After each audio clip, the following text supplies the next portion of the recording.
अगर तुम Google, Microsoft या अमेजोन जैसी बड़ी कंपनीज के लिए प्रिपरेशन ले रहे हो तब तुमने लीड कोड का नाम तो सुना ही होगा। लीड कोड एक इंटरव्यू प्रिपरेशन का बहुत ही पॉपुलर वेबसाइट है, पर बहुत ही कम लोगों को पता है कि लीड कोड को सही तरीके से इस्तेमाल कैसे किया जाता है। तो आज के इस वीडियो में मैं तुम्हें लीड कोड के ऐसे कुछ फीचर्स के बारे में बताऊंगा जो तुम्हारे इंटरव्यू प्रिपरेशन को नेक्स्ट लेवल पे लेके जा सकता है। इनमें से कुछ शायद तुम्हें ऑलरेडी पता हो, पर फिर भी मैं सजेस्ट करूंगा कि तुम पूरा वीडियो अच्छे से देखो ताकि तुम्हें आइडिया मिल जाए कि इन फीचर्स को प्रॉपरली कैसे यूटिलाइज करते हैं। So without any further edu चलो वीडियो स्टार्ट करते हैं। हमारे लिस्ट में सबसे पहला फीचर है लीड कोड कॉन्टेस्ट। अब तुम मुझे बोलोगे कि भैया मैं तो कॉम्पिटिटिव कोडिंग नहीं करता, तो मुझे कॉन्टेस्ट क्यों करना है?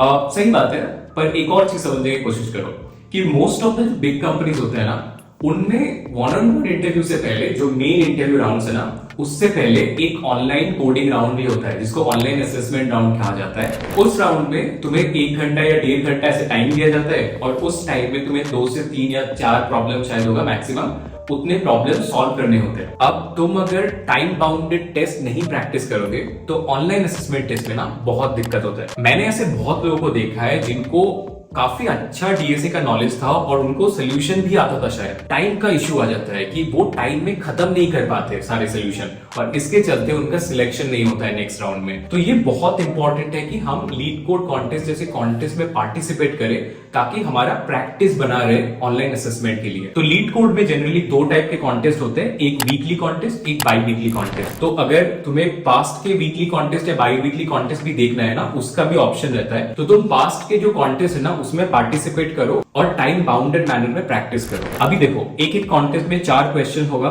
तो स्टार्टिंग में जब तुम स्टार्ट कर रहे हो ना, तब तुम ट्राई करोगे उस 1 घंटे या 1.5 घंटे के ड्यूरेशन, कॉन्टेस्ट ड्यूरेशन में तुम एक प्रॉब्लम सॉल्व करने का ट्राई करो। अगर एक प्रॉब्लम तुम आसानी से सॉल्व कर देते हो तब 2 प्रॉब्लम के लिए ट्राई करो, उसके बाद 3, उसके बाद 4। स्टार्टिंग से ही एकदम 4 प्रॉब्लम सॉल्व करने की कोशिश मत करो, धीरे धीरे वो इंप्रूवमेंट होगा, ठीक है? तो लीड कोड कॉन्टेस्ट क्यों करना जरूरी है हम समझ गए, एंड उसके बाद हमें समझ में आया कि हमें जब स्टार्ट करना है तो धीरे धीरे इंप्रूवमेंट की तरफ जाना है और स्टार्टिंग में बस 1 या 2 प्रॉब्लम सॉल्व करने से ही स्टार्ट करना है। दूसरा जो फीचर है ना, that is called solution section. अब सोल्यूशन सेक्शन क्या होता है? कोई भी लीड कोड प्रॉब्लम जब तुम ओपन करते हो ना, तो वहां पे एक सोल्यूशन टैब होता है। अब इस सोल्यूशन टैब में क्या रहता है? इस सोल्यूशन टैब में वो सारे सोल्यूशन रहता है जो कि दूसरे किसी ने, मान लो किसी और ने उस प्रॉब्लम को सॉल्व किया है और उसने अपना सोल्यूशन पब्लिश किया है, ठीक है? तो वो सारे सोल्यूशन यहाँ पे आता है, इस सोल्यूशन टैब में आता है। तो इससे तुम्हें फायदा क्यों होगा, या फिर हमें ये देखना भी क्यों होगा? देखो, 2 टाइप के फायदे हो सकते हैं यहाँ पे। पहला चीज है, मान लो तुम किसी प्रॉब्लम में फंस गए हो, you are stuck in that problem for a very long time, right? You are trying so hard, you have spend like let's say 1 our 2 our, 2 घंटे से तुम बैठे हो उस प्रॉब्लम के ऊपर, तुम्हें समझ नहीं आ रहा है कि उस प्रॉब्लम को सॉल्व कैसे करना है। इस टाइप के सिचुएशन में ना तुम अगर सोल्यूशन सेक्शन थोड़ा सा देखते हो, सोल्यूशन सेक्शन में जो भी सोल्यूशन दिया हुआ है उसका थोड़ा सा भी देखते हो, राइट, अप्रोच देखते हो, तो तुम्हें थोड़ा सा हिंट मिलेगा अपना सोल्यूशन फाइंड आउट करने में। दूसरा सिनेरियो, मान लो तुमने सोल्यूशन ऑलरेडी कर दिया, तुमने सोल्यूशन निकाल लिया, तुमने प्रॉब्लम सॉल्व कर दिया, राइट? फिर भी मैं सजेस्ट करूंगा कि प्रॉब्लम सॉल्व करने के बाद भी ना तुम सोल्यूशन सेक्शन में जाना और उसके बाद जो भी प्रोग्रामिंग लैंग्वेज तुम यूज करते हो, मान लो तुमने C++ यूज किया है या फिर पाइथन यूज किया है, तो C++ अगर यूज किया है तो C++ में जो भी सोल्यूशन वहां पे दिया होगा ना, उन सारे सोल्यूशन को एक बार भी देखो।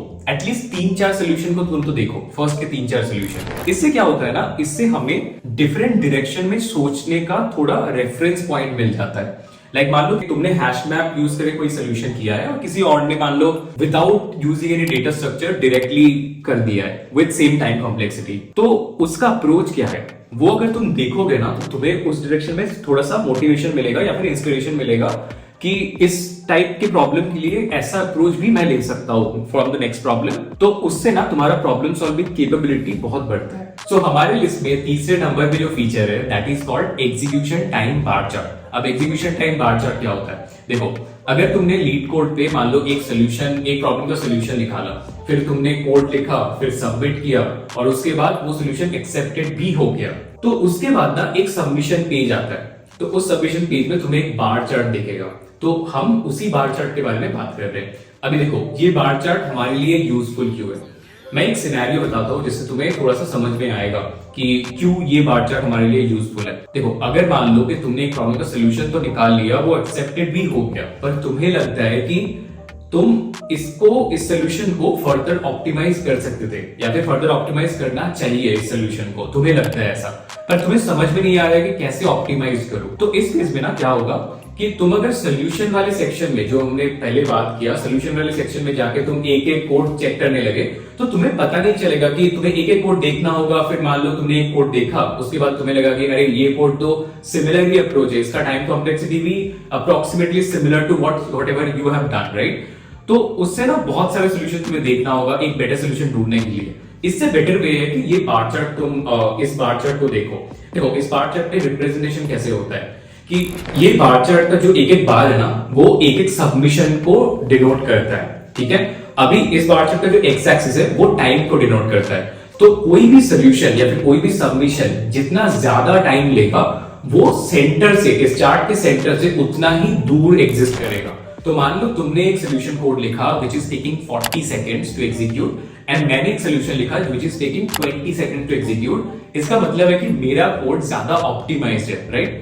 और इस केस में ये जो बार चार्ट तुम्हें दिख रहा है ना, इसमें मेरा वाला जो सोल्यूशन होगा that will be on the left side of your solution, that will be more closer to the centre. तो इसका मतलब होता है कि अगर मान लो तुम्हारा जो सोल्यूशन है उससे ऑप्टिमाइज कोई वर्जन तुम्हें देखना है, तो तुम बेसिकली तुम्हारा जो हाईलाइटेड बार है जो रिप्रेजेंट करते हैं तुम्हारी सबमिशन को, उसके लेफ्ट साइड में जो भी सबमिशन हुए हैं ना, उनको तुम क्लिक करके देख सकते हो और उनके कोड भी तुम्हारे सामने आ जाएगा। तो you will basically read the code and you will understand how you can further optimise your solution. So last but not the least, हमारा फोर्थ फीचर है इंटरव्यू क्वेश्चन फीचर। तो इसके लिए ना तुम पहले लीड कोड ओपन करो, उसके बाद तुम डिस्कस सेक्शन में जाओ, और डिस्कस सेक्शन में जाने के बाद तुम्हें एकदम टॉप में ही इंटरव्यू क्वेश्चन वाला एक सेक्शन दिख जाएगा। ये ऑटो बाय डिफॉल्ट सिलेक्टेड रहता है, और इसके नीचे ना तुम्हें बहुत सारे ऐसे इंटरव्यू क्वेश्चंस के पोस्ट दिख जाएगा।